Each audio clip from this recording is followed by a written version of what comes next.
Hola amigos de Contexto. Amigos, este programa lo vamos a dedicar a varios temas. Primero vamos a conocer más sobre los tres manatíes, sobre Juanita, Pepe y Lupita, que pasaron por el proceso de ser reintroducidos a su hábitat natural, al mar, después de permanecer en el Acuario Nacional un periodo largo.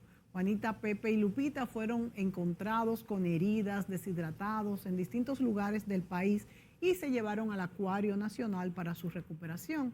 Las autoridades del acuario afirman que nunca fue una opción dejar a los manatíes en cautiverio, pero la reintegración a su hábitat natural para la preservación de la especie era un proceso complejo y que había que planificarlo con mucho cuidado. Esta operación constituyó una peripecia guiada por el Ministerio de Medio Ambiente junto a otros especialistas, dado, señores, el tamaño de los manatíes, de los animales marinos, y el tiempo que tenían en cautiverio los manatíes después de ser rescatados malheridos. Los especialistas consideraron que los manatíes deberían regresar a su medio natural, a la libertad, al mar, para así darles la oportunidad de contribuir al aumento de la población de su especie.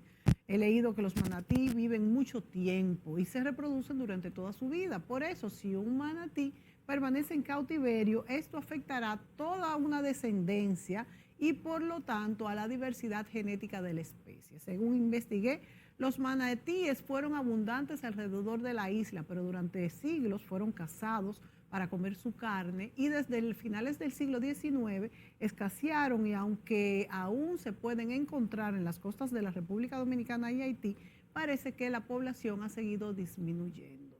Parece que no hay registros, según investigué, de cuántos manatíes tenemos en la zona, pero tampoco no sé realmente cómo ellos dan la vuelta, porque sí sé que viven como por zonas.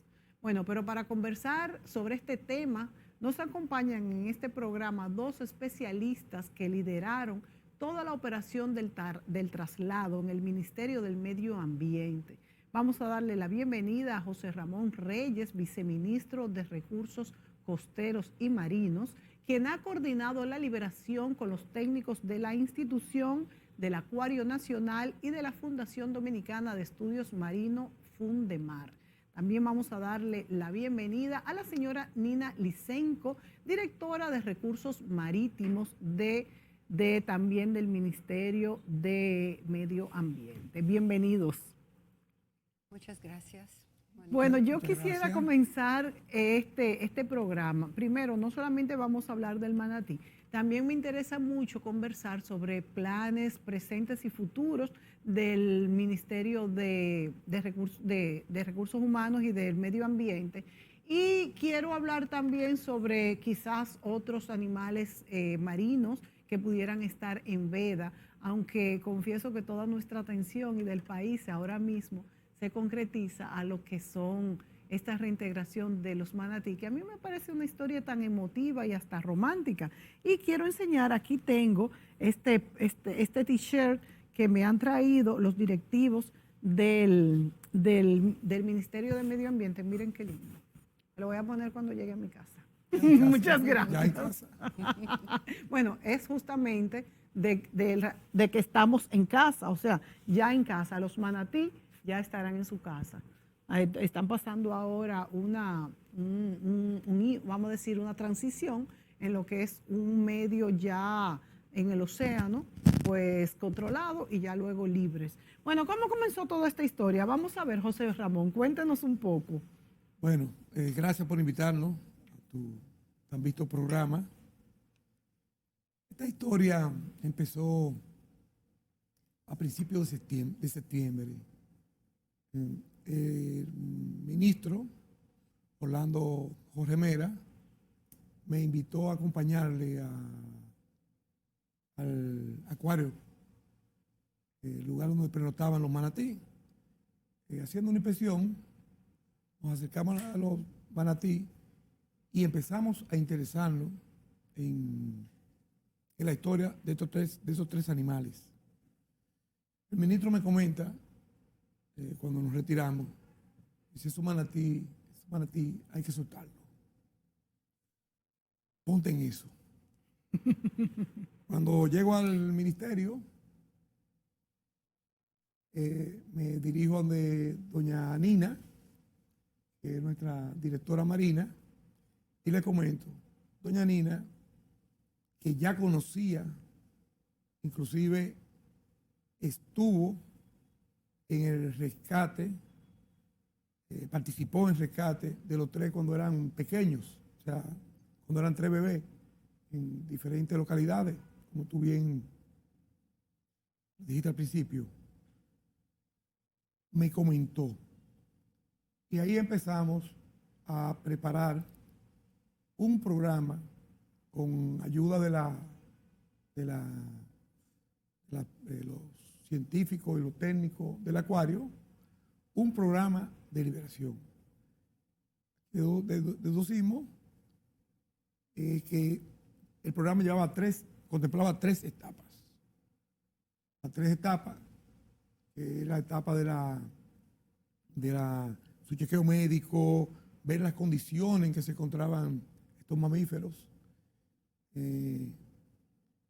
la etapa de adaptación en el acuario. Bueno, la primera etapa eran todos los estudios. Primero, ¿cómo le vamos a hacer todo? Exacto, la La planificación. planificación total. La segunda, empezamos con los estudios médicos. ¿Y existen todas esas facilidades en el acuario para todo ese tipo de estudios médicos? Sí. Y también participaron, o sea, veterinarios y técnicos de fuera.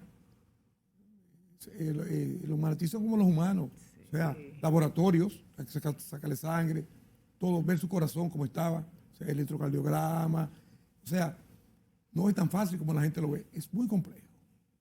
Y animales tan grandes, tan voluminosos. Un manatí, 1.500 libras, 1.600, 1.700 libras. Entonces empezamos con eso. Pero, ¿con qué nos encontramos? El capital para trasladar a esos manatíes. ¿De dónde íbamos a sacar los recursos para sacarlo? Ya que esos manatíes pernotaban inclusive en el acuario porque era muy costoso el sacarlo. Empezó el ministro, Orlando, a tocar puertas. Y nos fuimos entusiasmando y empezamos a tocar puertas y encontramos fundaciones y ONG y familias que dijeron que ellos estaban dispuestos a colaborarnos en lo que era la parte económica. No sé si puedo mencionarlo aquí. Sí, claro que sí, se pueden mencionar porque ayudaron a esta empresa. Nos ayudaron, yo me emocioné. Doña Pirigua Bonetti. Sí, que siempre es muy dada a todas estas cuestiones ambientales. Su Fundación Propagás. Sí. José Miguel Bonetti, Mercasí. También Brugal.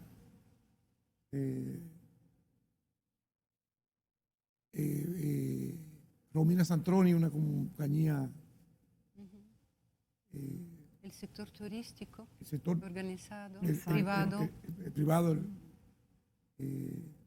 Y en cuanto a particulares, José Ramón, algunas personas se interesaron en la historia y en la reintegración de los manatís por quizás algún apego a este tipo de animales marinos o algo así. Yo me emociono cuando tú me haces esa pregunta porque muchísimas personas se brindaron como voluntarios. Qué interesante. Quizá no solamente aquí hay que resaltar aquí lo económico, exacto, sino el interés. Esos son héroes, lo económico, porque gracias a ellos vamos por donde vamos. Sí. Pero la sociedad, inclusive para ser una especie que está en peligro supremo de extinción, o sea, nosotros entendemos, que aquí, como muchos 100 manatí, Sí, porque está en extinción. Y es que se lo quieren coger la carne para comer y es muy peligroso a pesar de que esté en veda. Exactamente. al quedar tan poco manatí y a la gente ver, irse involucrando en el proceso que realizábamos con la gente del acuario, la gente del ministerio, la gente de Fondemar, la gente empezó a interesarse en qué está lo del manatí. ¿Sí o qué? Yo mismo me enamoré, De esta tengo que historia. decírtelo, de esta historia, aunque era mi deber, para eso me pagan. Sí, Pero pero el otro es aparte. lo cogí tan a pecho que doña Nina es testigo, en un momento me prohibieron Wow. la visita. ¿Por qué? Bueno, porque me cogió mi tiempo libre con aparecerme en el acuario e ir a visitar a mis amigos, Los los manatíes. manatíes. Hasta mis hijos ya estaban celosos. Y yo lo visitaba y conversaba principalmente con Pepe. Que es el más juguetón, me han dicho. Es diferente a las dos hembras. Dios mío. Pepe es un manatí que sacaba medio cuerpo de su pecera. Sacaba medio cuerpo y saluda y le gusta que le pasen la mano. Que es parte también ahora en el proceso de adaptación, lo estamos adaptando a que se aleje un poco de los humanos, porque puede ser peligroso. Hay mucha gente que se ha involucrado. Y yo quiero aprovechar este espacio para pedirle a la persona, principalmente a las personas de la comunidad de Valladolid, a cuidarlo. Porque hemos hecho un esfuerzo Enorme, enorme. enorme. El personal del acuario y el de Fundemar se entregó en cuerpo y alma. Pero volviendo al tema, son 3 etapas. La científica, la de su cuidado, que ya la superamos, y la otra era el llevarlo a su hábitat. O sea, transportar todos estos animales marinos enormes, que fue un gran reto. Por tierra. Y no solamente eso, como país hemos investigado y creo que somos ahora mismo el primer país que libera 3. Y hasta Al mismo tiempo. el momento, con éxito, porque otros países lo intentaron con menos, con 1 y 2, y lo perdieron en el camino. Entonces, ese era un temor que doña Nina y yo y hasta el ministro, porque el ministro tuvo en ese proceso, minuto a minuto, siguiéndolo. José Ramón, y entonces usted me cuenta que principalmente con Pepe tuvo esa gran compenetración, y me imagino que Nina quizás también. Cuando Son hijos de Nina. Cuando ustedes se desprendieron así de esos manatíes, ¿qué sintieron? ¿Cuál fue esa sensación? Me gustaría que Nina, me contestara Nina, ¿cuál doña fue? Nina, que lo rescató de bebé cuando le daban leche de biberón. Wow. En realidad, para decir exactamente, yo participé en el rescate de 2, de Juanita y Pepe, que era 2012. Hace 8 años justamente, era para caso de Juanita, que fue más dramático porque llegó extremadamente herida, con muchas heridas muy graves provocadas por un pescador. La encontraron, pero Se sabe que fue provocada por un pescador, sí, Nina. se sabe. Pero lo rescataron, la pudieron rescatar en el mar las personas de centros de buceo de Valladolid y Fundemar, como una organización de conservación de estudios marinos presente en Valladolid, con su laboratorio, con su staff científico, haciendo una labor de coordinación con la comunidad que está extremadamente involucrada. Entonces, llevaron a este animalito muy pequeño, era una hembra pequeña, inclusive la vieron primero rondar con su madre en la zona del Parque Nacional Guatubanamá. Aquel Los mismos entonces era directivos, Parque del Este. los pescadores, la comunidad o también directivos del ministerio están pendientes de estos animales en las costas, Nina. Claro que sí, y además estos animales no es que están en veda, estos animales están absolutamente protegidos por la ley. Con un Sí, porque veda castigo, implica que en algún momento sí pueden casarse. Y están estos nunca. protegidos ellos, es decir, no se puede tocar, lastimar, matar menos, claro está, capturar o hacer cualquier acción con estos animales. Es decir, están protegidos 100%, pero además de intencionales cazas de esos animales, hay muchos no intencionales. Hay mucho enmayamiento de estos animales en las áreas costeras donde ellos entran o se capturan involuntariamente en las redes de pesca colocados incorrectamente, inconscientemente, ilegalmente en lugares donde no deben estar. O sea que si están bien colocadas no pasaría esto. En realidad no se puede colocar redes grandes donde hay reportada presencia de manatí. Y mayormente donde hay reportes de presencia de manatí en el país, estas zonas son áreas bajo protección. Exactamente, o sea que todo esto está estipulado claramente. Sí. Y el que lo hace es una violación. Sí, es una violación. Que conlleva también un castigo, me imagino. Sí. Me gustaría Sí, cómo no, agregar sí. también, con relación a la observación que está haciendo doña Nina, que también hay que tener cuidado con los botes. Principalmente aquellos botes que transportan turistas, que tú Con lo ves mucho hélices. en la costa este, Sí. que salen muchas veces como locos, lo estropean con la hélice. No es que los botes no transiten, pero en otros países, quizás más civilizados que nosotros, se respetan también la ley en el mar, Claro, como se debe respetar la ley en la tierra. claro, Van a una velocidad en esas áreas. claro, claro. Se observan letreros, lo cual es nosotros, porque nosotros no hemos terminado con esto. Nosotros vamos a señalizar Sí. también con boyas las áreas donde andan los manatí, donde se les va a pedir a los navegantes que mantengan cierta velocidad, cierto cuidado. Muy bien, muy bien. Y que manejan la trayectoria de la ruta fuera de un área donde mayormente se frecuentan. Que ya Vi- ustedes se las tienen vistan. señaladas. Sí, hay muchos avistamientos. En caso de Bayahíbe, hay muchos avistamientos de manatí, como lo llamamos avistamientos, ¿verdad? Fueron vistos. Sí, exacto. Fíjense Eh, este término. Hay intentos de hacer un cálculo de población, pero esos estudios no son tan fáciles de hacer. En realidad demandan muchos recursos humanos, muchas horas de observación. Por eso en otros lugares del país, por ejemplo, en el Santuario de Mamíferos Marinos de Estero Hondo, donde hay población también de manatí, avistada varios años, se han hecho también intentos de contarlos, cuánto lo tenemos. El país ha hecho algunos esfuerzos en años 80, 90, por biólogos de aquel entonces, dando esfuerzo extraordinario en hacer censo de manatí a nivel nacional.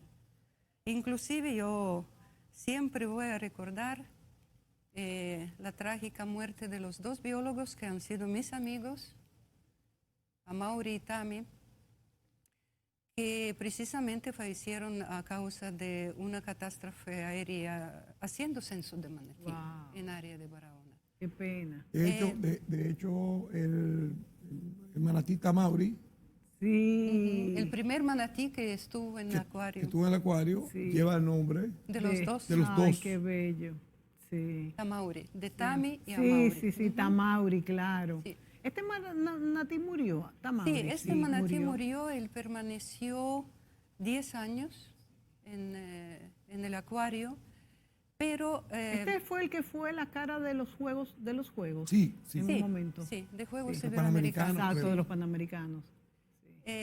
Lo que sí hay que decir que el acuario, con su capacidad, dedicación, entusiasmo de su gente, pudo rescatar, pudo sanar, pero el cautiverio no es donde los manatí deben permanecer. Por eso Es un tan animal muy pronto que los grande. animales y estos que eran tan chiquitos, Juanita había que primero enseñarle a ella a tomar leche de biberón. Wow. Es decir, toda problemática de la fórmula especial, de la conducta, porque era muy pequeña, era una cría muy pequeña de edad. Entonces, para que comenzara a alimentarse, y todos estos procesos han sido toda una tarea de heroísmo de parte de los técnicos del acuario, salvándola. Y con Pepe la historia era un poco distinta porque lo rescatamos en ambiente de marina de Río Jaina, que nadaba en el bote y sí tenía un impacto por hélices y estaba en un ambiente absolutamente inapropiado. No tenía parientes cerca, Wow. es decir, no nadaban animales grandes cerca, por eso entendimos que era un huérfano. Inclusive Pepe ha sido famoso porque él comenzó a comer muy rápido los vegetales, lo sólido, aunque comenzaron a darle leche también por su tamaño y por la edad estimada.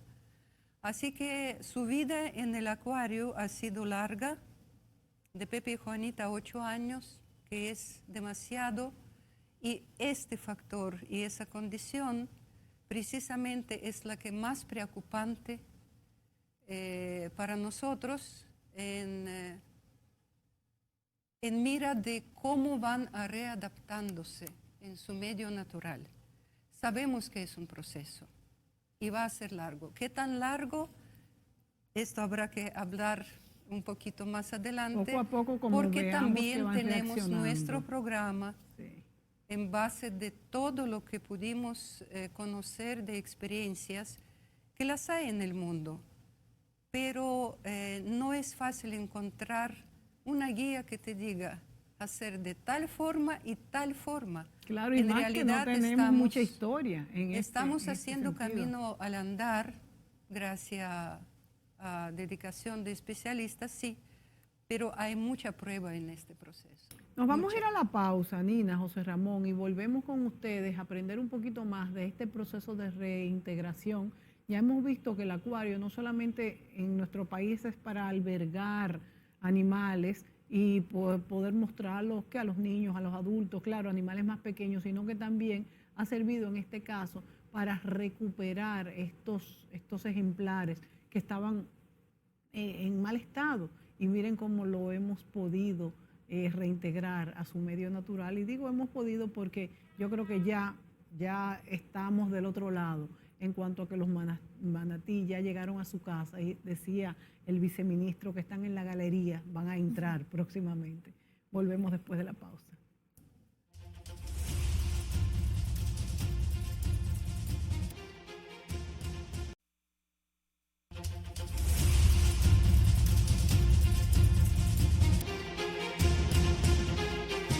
Amigos, hoy en Contexto hablamos de varios temas, guiados por esta reintegración de los 3 manatíes que ya están en el mar, en su hábitat.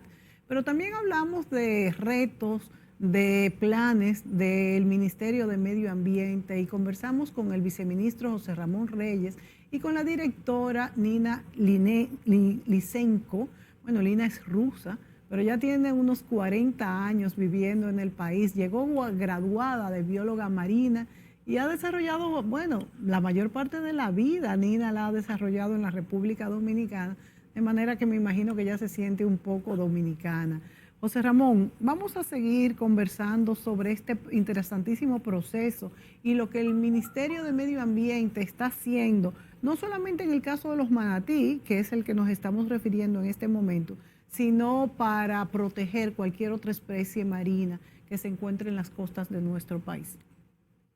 Bueno, mira, continuando con el plan, ya te hablamos de la parte médica de los manatí, pero concomitantemente, y siempre escaso de recursos, aparece otro padrino, el Banco de Reserva. El Banco de Reserva se interesó. Nuestro Banco Nacional. Banco Nacional se entusiasmó y inmediatamente nos ayudó con eso. Ahí entramos. ¿Dónde poner los manatí? ¿Cómo escoger ¿Cómo escoger el lugar, el hábitat donde ellos pudieran desarrollarse y ser libres completamente? El manatí, o la vaquita del mar, como le decimos, sí, o Pepe, Juan y Lupita. Sí, exacto. Es un mamífero que bebe mucha agua, agua dulce. Por eso están en las costas entonces. Sí, pero fíjate que el manatí de aquí, a diferencia del de Perú, el de Perú es de agua dulce completamente. De estuarios, estuario. mayormente. O sea, pero el de nosotros no, el de nosotros está en agua salada, pero bebe agua dulce. O sea, pero entonces siempre bebe agua dulce. O sea, que cuando va a beber agua se va a las desembocaduras de los ríos. Exactamente. O No, busca salidas de Debajo. agua dulce. Ah, claro, manatí, en el fondo. ahí es que te voy. manantiales. Ahí te voy. No manantiales, ahí te voy. Sí. Salimos a buscar por toda la costa este, salimos a buscar un lugar apropiado donde hacer el enrejón o la jaula, que también es costosísimo. Cuando vamos a buscar, encontramos un sitio ideal en el mar, donde el manatí succiona agua del subsuelo, agua dulce. Wow. O sea, bajo el agua salada hay agua dulce. ¿Ya ustedes tenían localizado este sitio o se hizo precisamente? No, eso fue uno dice, haciendo estudios con equipos. Recorriendo. Ahí me ayudó mucho la gente de Regino Álvarez, bueno, la gente de Regino Álvarez me Sí, ayudó, sí. me orientó. Y entonces, ¿cómo ustedes como especialistas captan dónde? Porque son pequeños manantiales que hay desde el fondo del mar y ahí Son sitios- mana agua dulce. Son sitios donde hay desembocadura de ríos, pero por el subsuelo Entiendo. hay agua dulce. Que los manatí de aquí estaban acostumbrados a beber agua en manguera. Sí. Esa era En otra. el acuario. Claro, Entonces claro, encontramos ese sitio en una propiedad a donde entra otro padrino, Central Romana. Encontramos el agua ahí, se lo planteamos a Central Romana, pedimos permiso, fueron muy colaboradores con nosotros. De hecho, hoy están sumamente involucrados porque ahí están los manatí, pero fueron muy receptivos y nos ayudaron en todo lo que pudieron. O sea que ahí, tú me preguntaste ahorita cómo la gente se fue involucrando. Se fueron involucrando. Y estos voluntarios, José Ramón, Nina, que ustedes nos decían ahorita, que ofrecían simplemente, qué sé yo, irlos a cuidar, estar ahí, ¿cómo se manifestaban los voluntarios particulares? Algunos llevan al acuario, ayudaban. Por ejemplo, recuérdate que estando en el acuario, se empezó, a los manatí se les tiraba la comida arriba. O sea, arriba, la superficie. Manatí subía y comía. Entonces se empezaron a hacer sembraderos abajo del agua para que en el mismo acuario el manatí empezara a buscar su comida abajo. Como lo Como hacen en el mar. Como lo hacen en el mar, porque ellos pastorean, se alimentan de taláceas, o sea que son hierbas marinas, y en ese proceso muchos voluntarios empezaron a ayudar. Estudiantes de veterinaria participaban cada vez que habían los estudios médicos. Recuerda que había que vaciar la pecera, donde estaban, y en seco hacer el estudio. Sí. Pero la parte más delicada fue, yo diría que el día antes, De que se los llevaran, ¿no? cuando tuvimos que empezar a buscar camillas que lo aguantaran, grúas para que poder para levantar. poder ¿Y ustedes tienen levantar. un costo aproximado de cuánto vale esta operación? No te puedo decir porque mucho de lo que se utilizó ¿Fueron prestados, y donados? donado, pero si se haría un costo es muchísimo. Por eso yo soy de opinión como resultado de esta experiencia, soy de opinión de que el manatí, si un manatí sucede algún evento con algunos de ellos y se pueda curar en el mismo mar, Sí, es cierto. hacerlo ahí, para no sacarlo y después tener que introducirlo. Es verdad. Nunca sacarlo de su hábitat. Sí, es verdad. En verdad, en el caso de Pepe, Juanita y Lupita, sí hubo que hacerlo porque había que darle leche, era muy bebé, Eran muy y bebés. estaba muy herido. Estaba muy herido. Pero un manatí puede ser atendido en el mismo mar. Y el ministro Orlando está muy interesado, no solamente en esto, que hasta el momento ha sido exitoso y ha puesto la bandera de nosotros, bueno, no sé si lo viste, está en Alemania, página primera del periódico de Alemania. ¡Qué bien! República Dominicana, libérate del manatí. Wow, Pues los qué europeos bien. también se preocupan mucho por esa especie. Muy bien. El ministro está muy para seguir, vamos a seguir conjuntamente Esta con línea. el acuario, un programa ¿El acuario de atención. depende de medio ambiente, José Ramón? Sí y no. O sea, Porque es autónomo, pero al es mismo autónomo, tiempo tiene... Es autónomo. Adscrito, es una Adscrito. institución adscrita. Como el zoológico. Exacto, como es el zoológico. Sí. Bueno, y entonces vamos a extrapolar en la importancia de esta operación. ¿En cuáles son los planes ahora mismo del Ministerio de Medio Ambiente en cuestiones de las costas? No solamente incluso de protección marina, sino cualquier plan y reto que tenga ahora mismo el ministerio y que ustedes a partir de aquí quieran potenciar, Nina.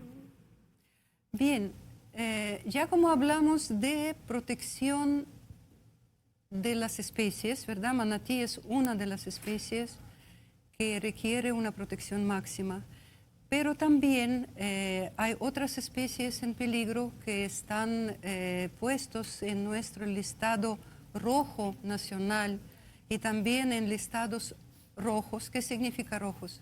Eso significa que las especies marinas están en algún grado de amenaza o sus hábitats están en algún grado de amenaza y por eso requieren acciones de gestión y de protección específicas. Sí. La Unión Internacional para Conservación de Naturaleza, USN, lleva esa tradición y esa reglamentación de criterios para poder caracterizar esas especies y ponerle adecuada protección. Y nosotros trabajamos en esto. Manatí, especies de manatí, no solamente está protegido por leyes nacionales, es una especie bajo protección crítica de la región del Caribe completa y existen protocolos internacionales a los cuales la República Dominicana es adscrita, entre ellos protocolos PAU, de Convenio de Cartagena, que protege varias especies marinas y ecosistemas marinos, entre ellos arrecifes de coral y manglares, como prioridad regional. Entonces nosotros seguimos haciendo esa labor con el soporte regional, porque es una problemática mucho más amplia que nuestro país, pero trabajamos en esto y creo que el reto en ese sentido es que República Dominicana comience a sentir más y más ser un país isleño. Sí. Es decir, nuestros recursos, nuestras costas están proporcionando mucha riqueza económica al país y todo lo que está relacionado con las actividades turísticas marítimas están en nuestras costas. Y también muy importante punto. De población, es decir, 70%, 75%, hasta más de población dominicana vive en la zona costera. Por eso, perdón que se interrumpa, es muy importante la promulgación de la ley sectorial costera y marina. ¿Qué cambiaría esta ley, José Ramón? Eso, justo, señor viceministro, dijo a tiempo, porque mi siguiente frase iba a esto. Si consideramos el país isleño, necesitamos entender qué es zona costera, qué actividades tiene, qué condiciones tiene, qué cuidado debe tener. Fantástico. Franja del mar cerca de la costa y franja de tierra cerca del mar. Sí. Entonces, esto lo que se denomina la zona costera debe estar regulada debidamente, no solamente para proteger las especies marinas o las plantas costeras, como manglares, sino proteger la gestión y hacer la correcta gestión, una gestión sostenible de ese espacio. Y esto nos puede dar solamente regulaciones que incluyen regular espacios, Nina, y no entonces, solamente especies. claro, Esa muy ley, importante. esa ley está estancada en el Senado. Esa es mi pregunta. Desde hace tiempo. ¿Cuándo fue la última vez que se trabajó esa ley y qué pasa? Porque hay intereses quizás encontrados. ¿Qué cambiaría al aprobarse esa ley? Bueno, nosotros introdujimos la primera propuesta en 2005. En 2009 llegó al Senado bastante modificada la propuesta original. Permaneció en el Senado y en 2013 la Comisión de Recursos Naturales del Senado quiso revisar esa ley. Se intentó revisar en 2013, no llegó a concluirse esta etapa, pero hace 3 años, apenas 2 años y medio, por iniciativa del sector turístico nacional, privado, a Zanahores, en la Comisión de Turismo del Senado fue llamada la revisión nuevamente de la ley. Para estos fines y pasando largo tiempo, naturalmente, nosotros consideramos que necesitaría actualizarse la propuesta de la ley. Hicimos esta actualización e hicimos una revisión en una subcomisión multidisciplinaria, multiinstitucional, donde esa propuesta comenzó a consolidarse. Y llegamos a consolidarla. Nos vamos a ir a la pausa, pero a mí me interesaría ya en esta última parte hablar sobre qué cambiaría en la República Dominicana con la modificación de esta ley o la aprobación de esta ley. ¿Cuáles son los puntos básicos en cuanto a la gestión de las zonas costeras, tanto de las tierras como de la franja marítima que incluye? Nos vamos a la pausa y regresamos de inmediato.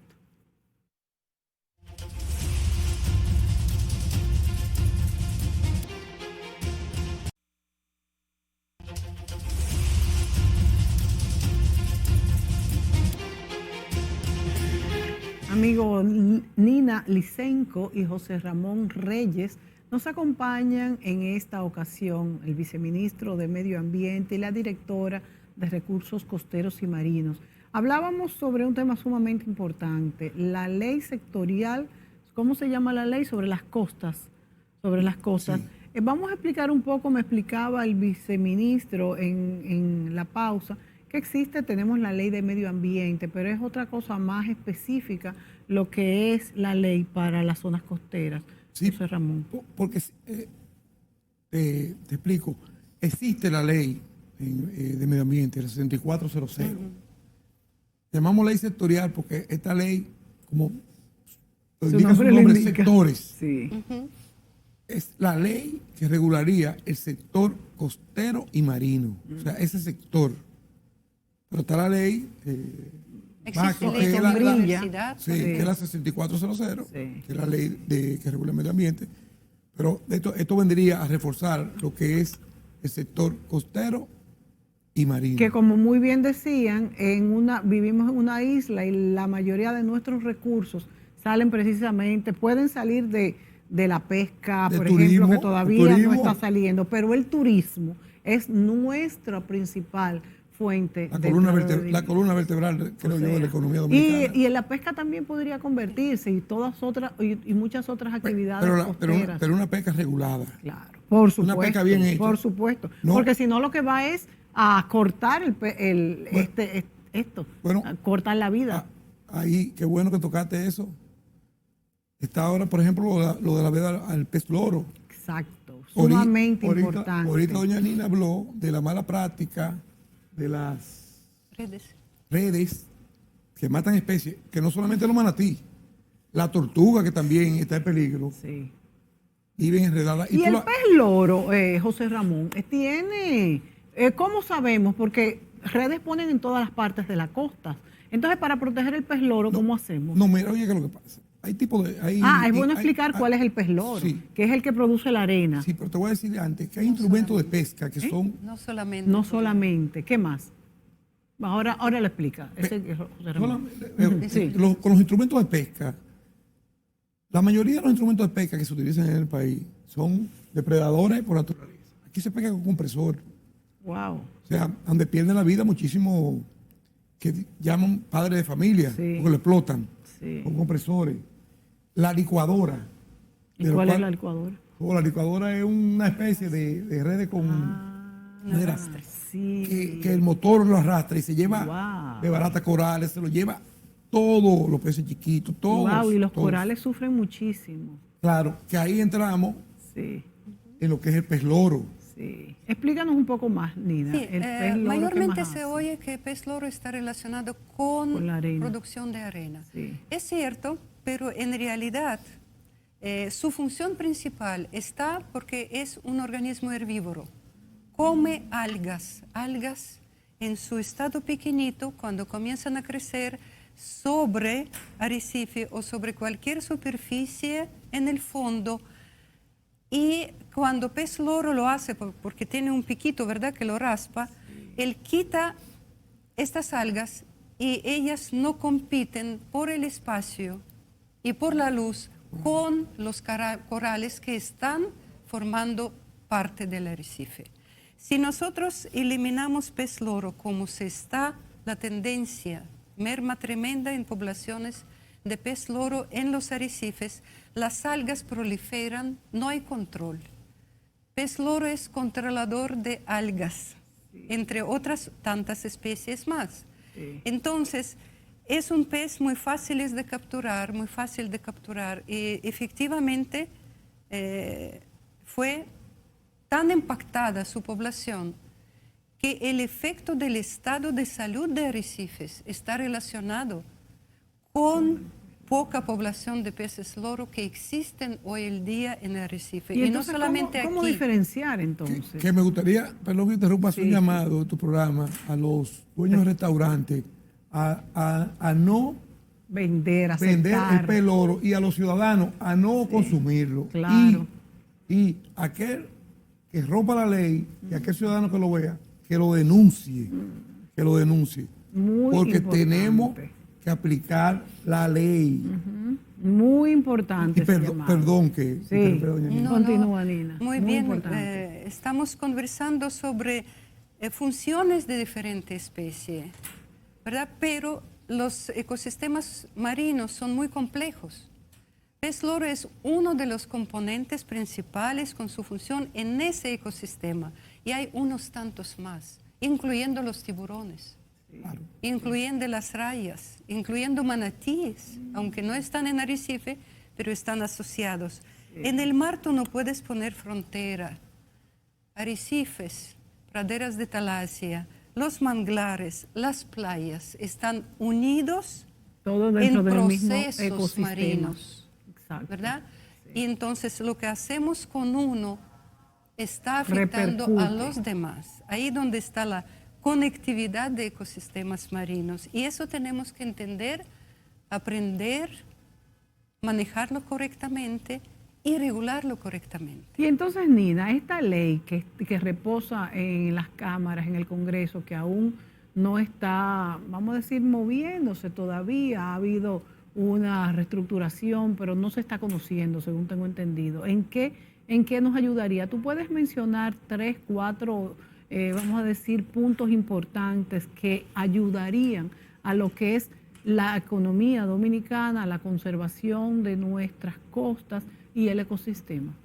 Por ejemplo, de plano podría decir, el interés prioritario del sector turismo, que es un sector usuario de la costa, de la zona costera, ¿verdad? Y marina, son playas, pero hay que manejar playas correctamente. Entonces, el interés del sector turismo que nos ayudó mucho a concientizar y consensuar la propuesta de la ley está concentrado en manejo de playas, pero también el manejo de desechos, Claro, fundamental. ¿verdad?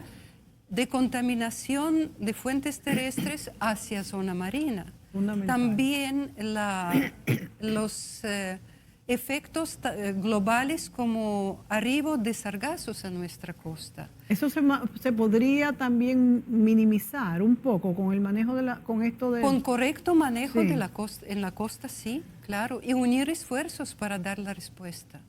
Pero todas esas son regulaciones que se derivan de la ley y también de sus reglamentos. Pero entonces, esto es lo que queremos hacer. intereses encontrados aquí en este punto por la cual esta ley sigue descansando en la gaveta de los escritorios del Congreso.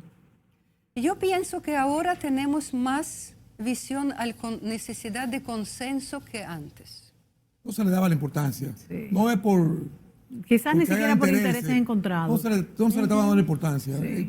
Nosotros somos una isla y los ciudadanos viven de espalda al mar. Eso es así, ¿eh? Pero ya llegó el momento Qué bueno. de que qué tenemos que mirar al mar. ¿Qué otros retos pudiéramos hablar que tiene ahora mismo el Ministerio de Medio Ambiente y que para ustedes constituyen como el objetivo en mira en este momento? Nosotros siempre estábamos mirando el esfuerzo de manejo y gestión con el soporte de alianzas, porque un ministerio no puede proteger medio ambiente. Debe haber una conciencia y participación ciudadana para poder hacerlo efectivamente. Por eso yo creo que es uno de los retos de nosotros, del viceministerio nuestro en particular, en trabajar con estas alianzas público-privadas donde podemos buscar el equilibrio de esfuerzo para algunas pautas de gestión. Es fundamental e indispensable para los mismos empresas que viven de las costas. Si no, no hay forma. ¿Y qué están haciendo en cuanto a alianzas internacionales? ¿Hay alguna que esté moviéndose que nos podría ayudar en este momento? Eso es muy importante en realidad, porque la fortaleza en cuestiones regionales, ¿verdad? Como región del Caribe, en regulaciones unificadas, nos ayuda muchísimo porque tenemos recursos marinos transfronterizos. Claro. Ellos nadan sin frontera, Claro. ¿verdad? Y por eso tenemos que buscar esa unidad. Convenio Cartagena, con sus 3 protocolos, es uno de los principales convenios en nuestro ámbito, pero no es el único. Hay iniciativas nuevas, por ejemplo, de economía azul, lo cual se ha mencionado mucho en estos últimos años, que está en un auge de desarrollo y es un amplio espectro de acciones donde puede estar involucrado tanto sector oficial, nacional, como también sector privado. Es bueno que tú describas, Nina, lo que es la economía azul, que muchos no saben a qué te refieres. Bueno, economía azul se considera, tiene su historia, no es nuevo el concepto, No. pero está subiendo ahora de importancia por la misma conciencia de las naciones, los cuales han preparado desde la plataforma de Naciones Unidas los documentos unificados y consensuados, por ejemplo, los océanos como los queremos, la estrategia de UNESCO sobre los océanos, los mismos objetivos de desarrollo sostenible. Y el hecho de que se conozca se conozca que el océano, vamos a decir que es uno, como si fuese uno solo, es una responsabilidad de todos. Sí, es algo que nos conecta y por eso se llama economía azul. Y la azul. economía azul tiene, como yo le dije, un amplio abanico de actividades, de enfoques, es una sombría muy grande que abarca desde sector marítimo, portuario, pesquero, turístico, de conservación, pero ese concepto lo une todos estos para poder utilizar recursos de una manera adecuada. ¿Ustedes creen que en este momento que vivimos, en este punto histórico, lo que es un Ministerio de Medio Ambiente ha tomado una preponderancia que quizás en otras épocas no tenía? Y pues tendrá mayores recursos, no solamente nacionales, sino también internacionales. En estos 2 minutos hablemos un poco de ese tema, de la importancia de lo que es el Ministerio de Medio Ambiente. El Ministerio de Medio Ambiente siempre ha estado ahí. Sí. Ahora tenemos un ministro que se ha empoderado y unos viceministros. Y funcionarios y directores. Todo. Sí. El Ministerio de Medio Ambiente se ha unificado y está trabajando en lo que tenía que trabajar. En otros países, los ministerios de medio ambiente ya están considerados seguridad nacional. El cambio climático. Debemos llegar a ese punto. El cambio climático y toda esa problemática que está sucediendo en el mundo es una realidad. Nosotros veíamos eso antes, que el calor, que la playa, que el cambio climático es una realidad. Y nosotros como país, tenemos que prepararnos.